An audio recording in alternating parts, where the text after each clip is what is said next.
ಸಮಸ್ತ ವೀಕ್ಷಕರಿಗೂ ಸಾಯಿ ಕೃಷ್ಣ ಚಾನಲ್ ವತಿಯಿಂದ ಶುಭೋದಯಗಳು ಹಾಗೂ ಧನ್ಯವಾದಗಳನ್ನು ಅರ್ಪಿಸುತ್ತಾ ಸಾಯಿ ಸಚ್ಚರಿತ್ಯ 27ನೇ ಅಧ್ಯಯನವನ್ನು ಪ್ರಾರಂಭಿಸೋಣ. ಪವಿತ್ರ ಗ್ರಂಥಗಳ ದಯಪಾಲನೆ. ಶ್ಯಾಮ ಅವರಿಗೆ ವಿಷ್ಣು ಸಹಸ್ರನಾಮ, ವಿಠಲ ದರ್ಶನ, ಗೀತಾ ರಹಸ್ಯ, ಕಾರ್ಪಡೆ ದಂಪತಿಗಳು ಇವರ ಬಗ್ಗೆ ಈ ಅಧ್ಯಯನದಲ್ಲಿ ಸಂಪೂರ್ಣ ವಿವರಗಳನ್ನು ತಿಳಿದುಕೊಳ್ಳೋಣ. ಬಾಬಾ ಅವರು ತಮ್ಮ ಭಕ್ತರಿಗೆ ಧಾರ್ಮಿಕ ಗ್ರಂಥಗಳನ್ನು ತಮ್ಮ ಸ್ವಹಸ್ತದಿಂದ ಕೊಟ್ಟು ಪುನೀತರನ್ನಾಗಿ ಮಾಡಿ ಹೇಗೆ ಅನುಗ್ರಹಿಸುತ್ತಿದ್ದರು ಎಂಬುದನ್ನು ಈ ಅಧ್ಯಯನದಲ್ಲಿ ಹೇಮಾಡ ಪಂತರು ವಿವರಿಸಿದ್ದಾರೆ. ಮಾನವನು ಸಾಗರದಲ್ಲಿ ಸ್ನಾನ ಮಾಡಿದರೆ ಸಮಸ್ತ ಪವಿತ್ರ ಕ್ಷೇತ್ರಗಳಲ್ಲಿಯೂ ಮತ್ತು ಪುಣ್ಯ ನದಿಗಳಲ್ಲಿಯೂ ಮಿಂದ ಪುಣ್ಯ ದೊರಕುತ್ತದೆ. ಅವನು ಸದ್ಗುರುವಿಗೆ ನಮಿಸಿದರೆ ತ್ರಿಮೂರ್ತಿಗಳಿಗೂ ಮತ್ತು ಪರಮ ಬ್ರಹ್ಮನಿಗೂ ನಮಸ್ಕರಿಸಿದ ಪುಣ್ಯ ಲಭಿಸುತ್ತದೆ. ಆದುದರಿಂದ ಭಕ್ತರ ಕಲ್ಪತರುವು ವರಕಾಮಧೇನುವು ಜ್ಞಾನಸಾಗರರೂ ಆದ ಶ್ರೀ ಸಾಯಿ ಬಾಬಾ ಅವರಿಗೆ ಜಯತು. ಓಂ ಸಾಯಿ. ನಿನ್ನ ಕಥೆಗಳಲ್ಲಿ ನನಗೆ ಪ್ರೀತಿಯನ್ನು ಹುಟ್ಟಿಸು. ಜಾತಕ ಪಕ್ಷಿಯು ಮಳೆಯ ನೀರನ್ನು ಕುಡಿದು ಸಂತೋಷ ಪಡುವಂತೆ ವಾಚಕರು ಮತ್ತು ಶ್ರವಣ ಮಾಡುವವರು ನಿನ್ನ ಕಥೆಗಳನ್ನು ಸಹ ಅದೇ ಥರದ ರುಚಿಯಿಂದ ಆಸ್ವಾದಿಸುವಂತಾಗಲಿ. ನಿನ್ನ ಲೀಲೆಗಳನ್ನು ಕೇಳುತ್ತಾ ಅವರ ಶರೀರವು ಬೆವರಲಿ, ನಯನಗಳಿಂದ ಆನಂದ ಬಾಷ್ಪ ಹರಿಯಲಿ, ಪ್ರಾಣಗಳು ನಿಶ್ಚಲವಾಗಲಿ, ಮನಸ್ಸು ಶಾಂತಿ ಪಡೆಯಲಿ. ಅವರು ರೋಮಾಂಚಿತರಾಗಿ ಶೋಕಿಸಿ ರೋಧಿಸಲಿ, ಚಿಕ್ಕದು ದೊಡ್ಡದು ಎಂಬ ಭೇದ ಭಾವ ತೊಲಗಲಿ. ಈ ರೀತಿ ಅವರು ಮತ್ತು ಅವರ ಕುಟುಂಬವೂ ಸಾತ್ವಿಕ ಪ್ರೇರಣೆಯನ್ನು ಹೊಂದುವಂತಾಗಲಿ. ಇವು ಲಭಿಸಿದ್ದಾದರೆ ಅವರಿಗೆ ಗುರುವಿನ ಕೃಪಾಕಟಾಕ್ಷ ಲಭಿಸಿತೆಂದೇ ಅರ್ಥ. ಈ ಥರದ ಅನುಕಂಪವು ನಿಮ್ಮಲ್ಲಿ ಉಂಟಾದಾಗ ಗುರುವು ಮೆಚ್ಚಿ ನಿಮ್ಮ ಗುರಿಯಾದ ಸಾಕ್ಷಾತ್ಕಾರದತ್ತ ನಿಮ್ಮನ್ನು ಒಯ್ಯುವನು. ಬಾಬಾ ಅವರಿಗೆ ಸಂಪೂರ್ಣ ಶರಣಾಗತಿ ಹೊಂದುವುದೇ ಮಾಯೆ ಎಂಬ ಬಂಧನದಿಂದ ಮುಕ್ತರಾಗಲು ಒಳ್ಳೆಯ ದಾರಿ. ಇದು ವೇದಗಳಲ್ಲಿ ಸಾಧ್ಯವಿಲ್ಲ, ಸದ್ಗುರುವಿನಿಂದ ಮಾತ್ರ ಸಾಧ್ಯ. ಪವಿತ್ರ ಗ್ರಂಥಗಳ ದಯಪಾಲನೆ. ಸಾಯಿಬಾಬಾ ವಿವಿಧ ರೂಪಗಳಲ್ಲಿ ಉಪದೇಶಗಳನ್ನು ಹೇಗೆ ನೀಡುತ್ತಿದ್ದರು ಎಂಬುದನ್ನು ಈಗಾಗಲೇ ವಿವರಿಸಿದ್ದೇನೆ. ಈಗ ಅದರಲ್ಲಿ ಒಂದು ಮುಖ್ಯ ರೀತಿಯನ್ನು ನೋಡೋಣ. ಭಕ್ತರು ತಾವು ಪಠಲಿಚ್ಛಿಸಿದ ಗ್ರಂಥಗಳನ್ನು ಬಾಬಾ ಅವರಿಗೆ ಕೈಗಿತ್ತು ಅವು ಅವರಿಂದ ಸ್ಪರ್ಶಪಟ್ಟು ಪವಿತ್ರವಾದ ನಂತರ ಅವುಗಳನ್ನು ಓದುವ ವಾಡಿಕೆ ಇತ್ತು. ಆ ಗ್ರಂಥಗಳನ್ನು ಪಠಿಸುವಾಗ ಬಾಬಾ ಸ್ವತಃ ತಮ್ಮೊಡನೆ ಇರುತ್ತಾರೆಂದು ಭಕ್ತರ ಭಾವನೆ. ಒಂದು ಸಾರಿ ಕಾಕಾ ಮಹಾಜನಿ ಅವರು ಏಕನಾಥ ವಿರಚಿತ ಭಾಗವತ ಗ್ರಂಥದೊಡನೆ ಶಿರಡಿಗೆ ಬಂದರು. ಶ್ಯಾಮ ಅವರು ಆ ಗ್ರಂಥವನ್ನು ಓದಲು ಬಯಸಿ ಅದನ್ನು ಎರವಲಾಗಿ ಪಡೆದು ಬಾಬಾ ಅವರಲ್ಲಿಗೆ ತಂದರು. ಆಗ ಬಾಬಾ ಅವರು ಅದನ್ನು ತೆಗೆದುಕೊಂಡು ಸ್ವಲ್ಪ ಪುಟಗಳನ್ನು ತಿರುವಿ ಹಾಕಿ ಅದನ್ನು ನೀನೇ ಇಟ್ಟುಕೋ ಎಂದರು. ಅದಕ್ಕೆ ಶ್ಯಾಮ ಅವರು ಅದು ತಮ್ಮದಲ್ಲವೆಂದು ಕಾಕಾ ಅವರಿಗೆ ಅದನ್ನು ಪುನಃ ಕೊಡಬೇಕೆಂದು ತಿಳಿಸಿದರು. ಆಗ ಬಾಬಾ ಅವರು ಬೇಡ ಬೇಡ, ನಿನಗೆ ಕೊಟ್ಟಿದ್ದೇನೆ, ಅದನ್ನು ಭದ್ರವಾಗಿ ಕಾಪಾಡು, ನೀನೇ ಇಟ್ಟುಕೋ, ಅದರಿಂದ ನಿನಗೆ ಪ್ರಯೋಜನವಿದೆ ಎಂದರು. ಈ ರೀತಿ ಬಾಬಾ ಅವರು ಶ್ಯಾಮ ಅವರಿಗೆ ಅನೇಕ ಗ್ರಂಥಗಳನ್ನು ದಯಪಾಲಿಸಿದ್ದರು. ಕೆಲವು ದಿನಗಳ ನಂತರ ಕಾಕಾ ಮಹಾಜನಿ ಅವರು ಏಕನಾಥ ಭಾಗವತ ಮತ್ತೊಂದು ಪ್ರತಿಯನ್ನು ತಂದು ಬಾಬಾ ಅವರ ಕೈಗಿತ್ತರು. ಆಗ ಬಾಬಾ ಅವರು ಅದನ್ನು ಸ್ಪರ್ಶಿಸಿ ಇದನ್ನು ಕಾಪಾಡು ಎಂದು ಹೇಳಿ ಹಿಂತಿರುಗಿದರು. ಕಾಕಾ ಅವರು ಅದನ್ನು ಪ್ರಸಾದವಾಗಿ ಸ್ವೀಕರಿಸಿ ನಮಸ್ಕರಿಸಿದರು. ಶ್ಯಾಮ ಅವರಿಗೆ ವಿಷ್ಣು ಸಹಸ್ರನಾಮ. ಶ್ಯಾಮ ಅವರು ಬಾಬಾ ಅವರ ಆಪ್ತ ಭಕ್ತರಾಗಿದ್ದರು. ಆದುದರಿಂದ ಬಾಬಾ ಅವರಿಗೆ ವಿಷ್ಣು ಸಹಸ್ರನಾಮವನ್ನು ಅನುಗ್ರಹಿಸಬೇಕೆಂದು ಮನಸ್ಸು ಮಾಡಿದರು. ಒಂದು ಸಲ ರಾಮದಾಸಿ ಎಂಬುವವರು ಸಂತ ರಾಮದಾಸರ ಶಿಷ್ಯರು ಶಿರಡಿಗೆ ಬಂದು ನೆಲೆಸಿದರು. ಪ್ರತಿದಿನ ಮುಂಜಾನೆ ಎದ್ದು ಮುಖ ತೊಳೆದು ಸ್ನಾನ ಸಂಧ್ಯಾ ವಂದನೆಗಳನ್ನು ಮುಗಿಸಿ ವಿಷ್ಣು ಸಹಸ್ರನಾಮವನ್ನು ಮತ್ತು ಆಧ್ಯಾತ್ಮ ರಾಮಾಯಣವನ್ನು ಬಹಳ ಭಕ್ತಿಯಿಂದ ಓದುತ್ತಿದ್ದರು. ಕೆಲವು ದಿನಗಳ ನಂತರ ಬಾಬಾ ಅವರು ಶ್ಯಾಮ ಅವರಿಗೆ ವಿಷ್ಣು ಸಹಸ್ರನಾಮವನ್ನು ದಯಪಾಲಿಸಬೇಕೆಂದು ಮನಸ್ಸು ಮಾಡಿ ರಾಮದಾಸಿಯನ್ನು ತಮ್ಮ ಮನೆ ಬಳಿಗೆ ಕರೆದು ತಮಗೆ ಬಹಳ ಹೊಟ್ಟೆ ನೋವಾಗಿದೆ ಎಂದು ಸೋನಾಮುಖಿ ತಿನ್ನದಿದ್ದರೆ ಅದು ಕಡಿಮೆಯಾಗಲಾರದೆಂದು ಹೇಳಿ ಅದನ್ನು ತರಲು ಅವರನ್ನು ಪೇಟೆಗೆ ಕಳುಹಿಸಿದರು. ಆಗ ರಾಮದಾಸಿ ಪುಸ್ತಕವನ್ನು ಬದಿಗಿಟ್ಟು ಪೇಟೆಗೆ ಹೋದರು. ಅವರು ಅತ್ತ ಹೋದ ಕೂಡಲೇ ಬಾಬಾ ರಾಮದಾಸಿಯ ಜಾಗಕ್ಕೆ ಹೋಗಿ ವಿಷ್ಣು ಸಹಸ್ರನಾಮ ಪುಸ್ತಕ ತೆಗೆದುಕೊಂಡು ಶ್ಯಾಮ ಅವರನ್ನು ಕರೆದು, ಶ್ಯಾಮ, ಇದು ಬಹಳ ಬೆಲೆಯುಳ್ಳದ್ದು, ಪವಿತ್ರವಾದದ್ದು ಆಗಿದೆ. ನಾನು ನಿನಗೆ ಇದನ್ನು ಬಹುಮಾನವಾಗಿ ಕೊಡುತ್ತೇನೆ. ಇದನ್ನು ಓದು. ಒಂದು ಸಾರಿ ನನಗೆ ಎದೆನೋವು ಜಾಸ್ತಿಯಾಗಿ ಬದುಕಲು ಭರವಸೆಯೇ ಇರಲಿಲ್ಲ.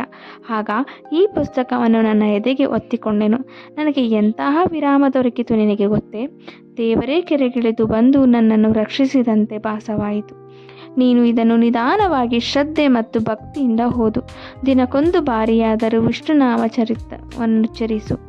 ನಿನಗೆ ಕಲ್ಯಾಣವಾಗುತ್ತದೆ ಎಂದು ಹೇಳಿ ಅವರ ಕೈಗೆ ಪುಸ್ತಕವನ್ನು ಕೊಟ್ಟರು. ಆಗ ಶ್ಯಾಮ ಅವರು ಪುಸ್ತಕದ ಮಾಲೀಕರು ರಾಮದಾಸಿ ಎಂದು, ಅವರ ಹೊಂಬನ್ನು ತಲೆ ತಿರುಗರು ಆದುದರಿಂದ ತಮ್ಮೊಡನೆ ಜಗಳವಾಡುವವರೆಂದು, ಜೊತೆಗೆ ನಮಗೆ ಸಂಸ್ಕೃತ ಸರಿಯಾಗಿ ಅರ್ಥವಾಗುತ್ತಿಲ್ಲವೆಂದು ಹೇಳಿ ಪುಸ್ತಕವನ್ನು ತೆಗೆದುಕೊಳ್ಳಲು ನಿರಾಕರಿಸಿದರು.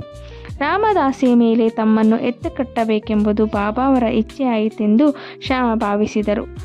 ಬಾಬಾ ಅವರ ಇಂಗಿತ ಅವರಿಗೆ ಹೇಗೆ ತಿಳಿದಿತು? ಶ್ಯಾಮ ಅವರ ಕೊರಳಿಗೆ ಎಷ್ಟು ಸಹಸ್ರನಾಮವೆಂಬ ಹಾರ ಹಾಕಿ ಅವರನ್ನು ಸಂಸಾರ ಬಂಧನದಿಂದ ಮುಕ್ತರನ್ನಾಗಿ ಮಾಡುವುದೇ ಬಾಬಾ ಅವರ ಆಶಯವಾಗಿತ್ತು. ಪರಮಾತ್ಮನ ನಾಮದ ಮಹಿಮೆ ಎಲ್ಲರಿಗೂ ತಿಳಿದೇ ಇದೆ. ಅದು ನಮ್ಮನ್ನು ಪಾಪ ಕರ್ಮಗಳಿಂದ ದೂರ ಮಾಡಿ ಜನನ ಮರಣಗಳಿಂದ ನಮ್ಮನ್ನು ಮುಕ್ತ ಮಾಡುತ್ತದೆ. ಇದಕ್ಕಿಂತ ಸುಲಭವಾದ ಸಾಧನ ಬೇರೊಂದಿಲ್ಲ. ಅದಕ್ಕೆ ಯಾವ ವಿಧವಾದ ಸಾಮಾನು ಸರಂಜಾಮುಗಳು ಅವಶ್ಯಕತೆ ಇಲ್ಲ. ಅದಕ್ಕೆ ನಿಬಂಧನೆಗಳಿಲ್ಲ. ಅದು ಎಷ್ಟು ಸುಲಭ ಸಾಧ್ಯವೋ ಅಷ್ಟೇ ಪರಿಣಾಮಕಾರಿ. ಆದುದರಿಂದ ಬಾಬಾ ಶ್ಯಾಮ ಅವರಿಗೆ ಅದನ್ನು ತೆಗೆದುಕೊಳ್ಳಲು ಒತ್ತಾಯಪಡಿಸಿದರು. ರಾಮದಾಸಿ ಸೋನಾಮುಖಿಯೊಡನೆ ಹಿಂತಿರುಗಿದರು. ಆ ಸಂದರ್ಭದಲ್ಲಿ ಅಲ್ಲಿಯೇ ಇದ್ದ ಅಣ್ಣ ಚಿಂಚಣಿಕರ ನಾರದನ ಪಾತ್ರವಹಿಸಿ ನಡೆದ ಸಮಾಚಾರ ಕೂಡಲೇ ಅವರಿಗೆ ತಿಳಿಸಿದರು. ಇದನ್ನು ಕೇಳಿ ರಾಮದಾಸಿ ಬಹಳ ಕೋಪಗೊಂಡು ಶ್ಯಾಮ ಅವರ ಬಳಿಗೆ ಬಂದು, ಈ ಪುಸ್ತಕವನ್ನು ಪಡೆಯಲೋಸ್ಕರ ಬಾಬಾ ಅವರಿಗೆ ಹೊಟ್ಟೆ ನೋವೆಂದು ಸುಳ್ಳು ಹೇಳಿ ನನ್ನನ್ನು ಸೋನಾಮುಖಿ ತರಲು ಕಳುಹಿಸಲು ನೀವೇ ಕಾರಣರು ಎಂದು ಗದರಿದರು. ಶ್ಯಾಮ ಅವರನ್ನು ತೆಗಳಲು ಶುರು ಮಾಡಿದರು. ಪುಸ್ತಕವನ್ನು ಮರಳಿ ಕೊಡದಿದ್ದರೆ ನಿಮ್ಮ ತಲೆ ಒಡೆಯುವನೆಂದು. ಆಗ ಶ್ಯಾಮ ಶಾಂತ ರೀತಿಯಿಂದ ಅವರೊಡನೆ ಮಾತನಾಡಿ ವಿಫಲರಾದರು. ನಂತರ ಬಾಬಾ ರಾಮದಾಸಿಯನ್ನು ಕುರಿತು, ರಾಮದಾಸಿ, ಹೀಗೇಕೆ ವರ್ತಿಸುತ್ತಿ? ಏತಕ್ಕೆ ಕೋಪಗೊಂಡಿರುವೆ? ಶ್ಯಾಮ ನಮ್ಮ ಹುಡುಗನೇ ಅಲ್ಲವೇ? ಅನವಶ್ಯಕವಾಗಿ ಅವನನ್ನೇಕೆ ತೆಗಳುವೆ? ನೀನು ಈಚೆಗೆ ಬಹಳ ಜಗಳಗಂಟನಾಗಿರುವೆ. ನಿನಗೆ ಮೃದು ನುಡಿ ಬಾರವೇ? ಪ್ರತಿನಿತ್ಯವೂ ಪವಿತ್ರ ಗ್ರಂಥಗಳನ್ನು ಪಠಿಸುತ್ತಿ, ಆದರೂ ನಿನ್ನ ಮನಸ್ಸು ಶುಚಿಯಾಗಿಲ್ಲವೇ? ನಿನ್ನ ಕ್ರೋಧಕ್ಕೆ ಯಾವುದೇ ಮಿತಿ ಇದ್ದಂತಿಲ್ಲ. ನೀನೆಂಥ ರಾಮದಾಸಿಯೋ? ಸಕಲ ವಸ್ತುಗಳಲ್ಲಿಯೂ ವಿರಕ್ತಿಯನ್ನು ತೋರಿಸಬೇಕು. ನಿಜವಾದ ರಾಮದಾಸಿಗೆ ಮಮತೆ ಇರುವುದಿಲ್ಲ. ಕೇವಲ ಒಂದು ಪುಸ್ತಕಕ್ಕಾಗಿ ಶ್ಯಾಮನೊಡನೆ ನೀನು ಜಗಳವಾಡುತ್ತಿ. ಹೋಗು, ನಿನ್ನ ಸ್ಥಾನದಲ್ಲಿ ಕುಳಿತುಕೋ. ಹಣದಿಂದ ಎಷ್ಟಾದರೂ ಪುಸ್ತಕ ಕೊಳ್ಳಬಹುದು, ಜನರನ್ನು ಕೊಳ್ಳಲು ಸಾಧ್ಯವೇ? ಸರಿಯಾಗಿ ಯೋಚಿಸಿ ನೋಡು. ವಿವೇಕಶಾಲಿಯಾಗು. ಈ ಪುಸ್ತಕದ ಬೆಲೆ ಏನು? ಶ್ಯಾಮನು ಇದಕ್ಕೆ ಸಂಬಂಧಪಟ್ಟವನಲ್ಲ. ನಾನೇ ಆ ಪುಸ್ತಕವನ್ನು ಅವನಿಗೆ ಕೊಟ್ಟೆ. ನೀನು ಈಗಾಗಲೇ ವಿಷ್ಣು ಸಹಸ್ರನಾಮ ಬಾಯಿಪಾಠ ಮಾಡಿರುವೆ. ಶ್ಯಾಮನೂ ಸಹ ಅದನ್ನೋದಿ ಲಾಭ ಪಡೆಯಲಿ ಎಂದು ಹೇಳಿದರು. ಎಂಥ ಮಧುರವಾಣಿ ಬಾಬಾ ಅವರದು! ಇದು ಪರಿಣಾಮ ಆಶ್ಚರ್ಯಕರವಾಯಿತು. ರಾಮದಾಸಿಯು ಕೂಡಲೇ ಶಾಂತನಾಗಿ ಶ್ಯಾಮ ಅವರನ್ನು ಕರೆದು ವಿಷ್ಣು ಸಹಸ್ರನಾಮಕ್ಕೆ ಬದಲಾಗಿ ಪಂಚರತ್ನ ಗೀತೆಯನ್ನು ಕೊಡಲು ಕೇಳಿದರು. ಅದಕ್ಕೆ ಶ್ಯಾಮ, ಒಂದೇ ಹೇಗೆ, 10 ಪ್ರತಿಗಳನ್ನು ಕೊಡುವೆನು ಎಂದರು. ಈ ರೀತಿ ಇಬ್ಬರಿಗೂ ರಾಜಿಯಾಯಿತು. ರಾಮದಾಸಿಯು ಪಂಚರತ್ನ ಗೀತೆಯನ್ನು ಏಕೆ ಕೇಳಿದರು? ಪ್ರತಿದಿನವೂ ಬಾಬಾ ಅವರ ಮುಂದೆ ಏಕೆ ಧಾರ್ಮಿಕ ಗ್ರಂಥಗಳನ್ನು ಓದುತ್ತಿದ್ದನು? ಶ್ಯಾಮ ಅವರೊಡನೆ ಜಗಳವಾಡಿದ ಪ್ರಸಂಗವೇಕೆ ಎಂಬ ಪ್ರಶ್ನೆ ಉದ್ಭವಿಸಬಹುದು. ಹೀಗೆ ನಡೆಯದಿದ್ದರೆ ವಿಷ್ಣು ಸಹಸ್ರನಾಮದ ಮಹತ್ವ ವ್ಯಕ್ತವಾಗುತ್ತಿರಲಿಲ್ಲ. ಈ ರೀತಿ ಬಾಬಾ ಅವರ ಉಪದೇಶ ವೈಖರಿ ಅದ್ವಿತೀಯವಾಗಿದ್ದಿತು. ನಂತರ ಶ್ಯಾಮ ಈ ಪುಸ್ತಕವನ್ನು ಓದಿ ಚೆನ್ನಾಗಿ ಅರ್ಥ ಮಾಡಿಕೊಂಡು ಪುಣೆಯ ಇಂಜಿನಿಯರಿಂಗ್ ಕಾಲೇಜಿನ ಪ್ರೊಫೆಸರ್ ಜಿ ನಾರ್ಕೆ ಅವರಿಗೆ ವಿವರಿಸುವಷ್ಟು ಸಮರ್ಥರಾದರು. ವಿಠಲನ ದರ್ಶನ. ಒಂದು ದಿನ ಕಾಕಾ ಸಾಹೇಬರು ಬೆಳಗ್ಗೆ ಸ್ನಾನವಾದ ಬಳಿಕ ಜಪ ಮಾಡುತ್ತಿದ್ದಾಗ ವಿಠಲನ ದರ್ಶನವಾಯಿತು. ನಂತರ ಮಸೀದಿಗೆ ಹೋದಾಗ ಸಾಯಿಬಾಬಾ, ವಿಠಲನ ದರ್ಶನವಾಯಿತೇ? ಅವನು ಬಹಳ ತುಂಟ, ಭದ್ರವಾಗಿ ಹಿಡಿದಿಟ್ಟುಕೋ, ಇಲ್ಲದಿದ್ದರೆ ತಪ್ಪಿಸಿಕೊಳ್ಳುವವನು ಎಂದರು. ಸರಿಯಾಗಿ ಮಧ್ಯಾಹ್ನದ ಹೊತ್ತಿಗೆ ಒಬ್ಬನು ಪಂಢರಾಪುರದ ವಿಠಲನ 20-25 ಫೋಟೋ ಮಾರಲು ಶಿರಡಿಗೆ ಬಂದನು. ಕಾಕಾ ಕೂಡಲೇ ಆ ಫೋಟೋ ನೋಡಿ ತಾವು ಧ್ಯಾನದಲ್ಲಿರಾಗಿದ್ದಾಗ ಕಂಡ ವಿಠಲನ ಮೂರ್ತಿಯಂತೆಯೇ ಇದ್ದುದನ್ನು ಕಂಡು ಚಕಿತರಾದರು. ಆಗ ಬಾಬಾ ಅವರ ಮಾತುಗಳು ನೆನಪಿಗೆ ಬಂದವು. ಆದುದರಿಂದ ಕೂಡಲೇ ಭಕ್ತಿಯಿಂದ ಒಂದು ಫೋಟೋ ಕೊಂಡು ಪೂಜಾಗೃಹದಲ್ಲಿ ಇಟ್ಟು ಪೂಜಿಸತೊಡಗಿದರು. ಗೀತಾ ರಹಸ್ಯ. ಬಾಬಾ ಬ್ರಹ್ಮವಿದ್ಯೆ ಅಭ್ಯಾಸ ಮಾಡುವವರನ್ನು ಯಾವಾಗಲೂ ಬಹಳ ಪ್ರೀತಿಸುತ್ತಿದ್ದರು. ಒಂದು ಸಾರಿ ಬಾಬು ಸಾಹೇಬ ಜೋಗ ಅವರಿಗೆ ಲೋಕಮಾನ್ಯ ತಿಲಕ ಅವರಿಂದ ರಚಿತವಾದ ಗೀತಾ ರಹಸ್ಯ ಎಂಬ ಪುಸ್ತಕವು ಅಂಚೆ ಮೂಲಕ ಬಂದಿತ್ತು. ಅವರು ಹಾಗೆಯೇ ಅದನ್ನು ಕಂಕುಳಿನಲ್ಲಿ ಇಟ್ಟುಕೊಂಡು ಬಾಬಾ ಅವರ ದರ್ಶನ ಪಡೆಯಲು ಮಸೀದಿಗೆ ಬಂದರು. ಆಗ ಪುಸ್ತಕವು ಜಾರಿ ಬಾಬಾ ಅವರ ಹತ್ತಿರ ಬಿದ್ದಿತು. ಬಾಬಾ ಅವರು ಅದನ್ನೆಂದು ಕೇಳಲು ಬಾಪು ಸಾಹೇಬ ಕಟ್ಟನ್ನು ಬಿಚ್ಚಿ ಪುಸ್ತಕವನ್ನು ಬಾಬಾ ಅವರ ಕೈಗಿತ್ತರು. ಆಗ ಬಾಬಾ ತಮ್ಮ ಕಿಸೆಯಿಂದ 1 ರೂಪಾಯಿಯನ್ನು ತೆಗೆದು ಆ ಪುಸ್ತಕದ ಮೇಲಿಟ್ಟು ಅದನ್ನು ಅವರಿಗೆ ಕೊಟ್ಟು, ಇದನ್ನು ಪೂರ್ತಿಯಾಗಿ ಓದು, ನಿನಗೆ ಒಳ್ಳೆಯದಾಗುತ್ತೆ ಎಂದರು. ಕಾರ್ಪಡೆ ದಂಪತಿಗಳು. ಕಾರ್ಪಡೆಯವರು ವಿಚಾರವನ್ನು ಸ್ವಲ್ಪ ಹೇಳಿ ಈ ಅಧ್ಯಯನವನ್ನು ಮುಗಿಸೋಣ. ಒಂದು ಸಾರಿ ದಾದಾ ಸಾಹೇಬ ಕಾರ್ಪಡೆಯವರು ಕುಟುಂಬ ಸಮೇತ ಶಿರಡಿಗೆ ಬಂದು ಕೆಲವು ಕಾಲ ಅಲ್ಲಿ ವಾಸವಿದ್ದರು. ದಾದಾ ಸಾಹೇಬರು ಸಾಮಾನ್ಯರಲ್ಲ. ಅವರು ದಿಲ್ಲಿ ರಾಜ್ಯ ಪರಿಷತ್ತಿನ ಸದಸ್ಯರು, ಅಮರಾವತಿಯ ಪ್ರಸಿದ್ಧ ವಕೀಲರು, ಸುಪ್ರಸಿದ್ಧ ಭಾಷಣಕಾರರೂ ಸಹ ಆಗಿದ್ದರು. ಆದರೆ ಬಾಬಾ ಅವರ ಎದುರಿಗೆ ಮಾತನಾಡಲು ಅವರಿಗೆ ಧೈರ್ಯವಿರಲಿಲ್ಲ. ಅನೇಕರು ಬಾಬಾ ಅವರೊಡನೆ ವಾದಿಸುತ್ತಿದ್ದರು. ಆದರೆ ಕಾರ್ಪಡೆ, ನೂಲರಕರ, ಬೂಟಿ ಇವರು ಮಾತ್ರ ಮೌನದಿಂದ ಇರುತ್ತಿದ್ದರು. ಅವರು ಸೌಮ್ಯವಾಗಿಯೂ ವಿನಯ ಸಂಪನ್ನರಾಗಿಯೂ ಇದ್ದರು. ಪಂಚದಶಿ ವಿದ್ಯಾರಣ್ಯರಿಂದ ರಚಿತವಾದ ವೇದಾಂತದ ತಿರುಳು ಎನ್ನು ಸ್ಪಷ್ಟವಾಗಿ ವಿವರಿಸಬಲ್ಲರಾದ ದಾದಾ ಸಾಹೇಬ ಬಾಬಾ ಅವರ ಎದುರು ಬಂದು ಒಂದು ಮಾತು ಸಹ ಆಡುತ್ತಿರಲಿಲ್ಲ. ಮಾನವನು ಎಷ್ಟೇ ವಿದ್ವಾಂಸನಾಗಿದ್ದರೂ ಬ್ರಹ್ಮಜ್ಞಾನ ಪಡೆದವನ ಸರಿಸಮಾನ ನಿಲ್ಲಲಾರರು.